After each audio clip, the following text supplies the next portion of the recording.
एकता मरई छी अरे लाला ना मोरा नामा के डर से रे जय हो। अरे लाला ना मोरा नामा के डर से रे। अब थोड़ा ऐसे हो जाइए, इधर आ जाइए, इधर आ जाइए। आप भी ऐसे हो जाइए ताकि कैमरा मैन सीन ले सके अच्छा से।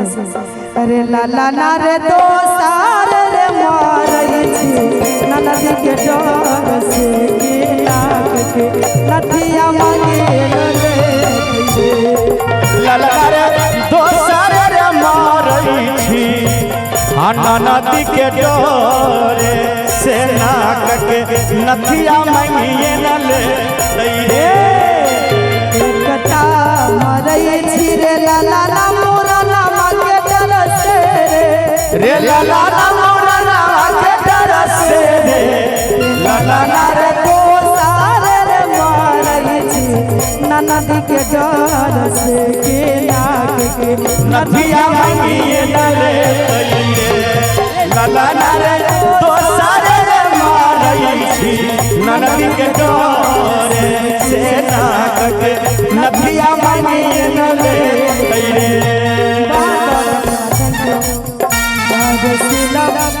अच्छा, बउआ के दादाजी के तरफ से ढेर सारा पुरस्कार है।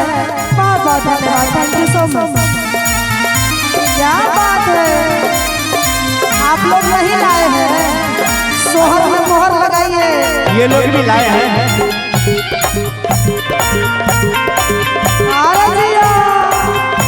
एक जोरदार ताली।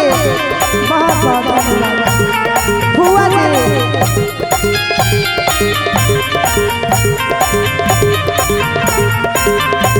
बउआ के रखिए, नीचे उतार और नीचे उतार को एते हम जानी रे लाला ना नदिया आई कई ए हो। एते हम जानी रे लाला ना नदिया आई कई रे लाला ना नदिया आई कई रे लाला रे नहीं रे जई के कर तिमुरा नमा से नाक के नदिया बचिए न जई। आज करी ध्यान रे सारे मारई छी नाना दे। देखिए आप लोग रुपया लुटाइए नहीं तो मार हो जाएगा। प्लीज आप लोग हाथ में दीजिए, अगर पुरस्कार देना है तो सम्मान से हाथ में दीजिए। ये लक्ष्मी है, दोनों कलाकारों को हाथ बिल्कुल बिल्कुल। लक्ष्मी को लुटाना नहीं चाहिए, इसलिए उड़ाना नहीं है किसी को। भैया आइएगा। अरे लाला रे तो रे लाला रे तो सारे रे मारई छी ना नदी डर से के नाक के नदिया मांगे ले। लाला रे तो सारे रे मारई छी ना नदी के डर से नाक के नदिया बचिए न जई ले।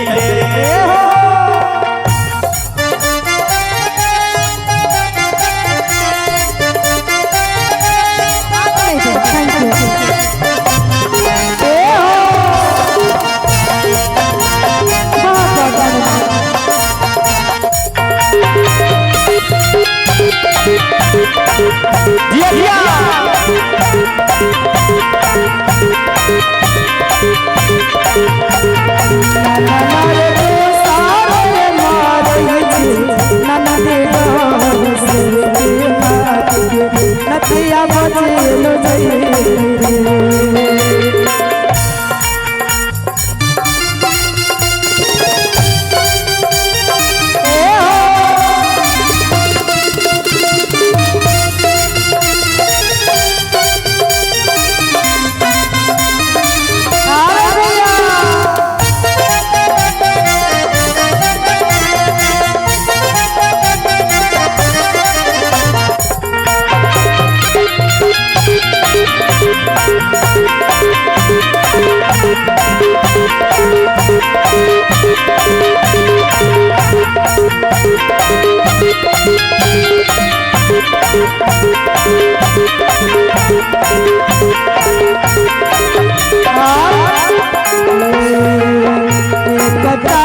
मरई छिरे ला ला ला मोरा नावा के तरसे रे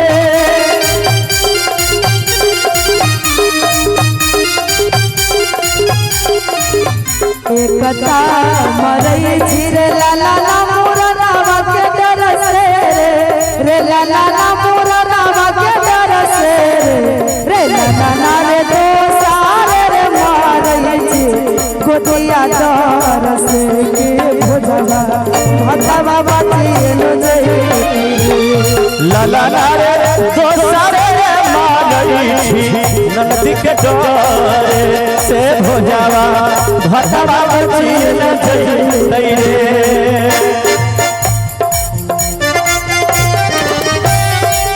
क्या बात है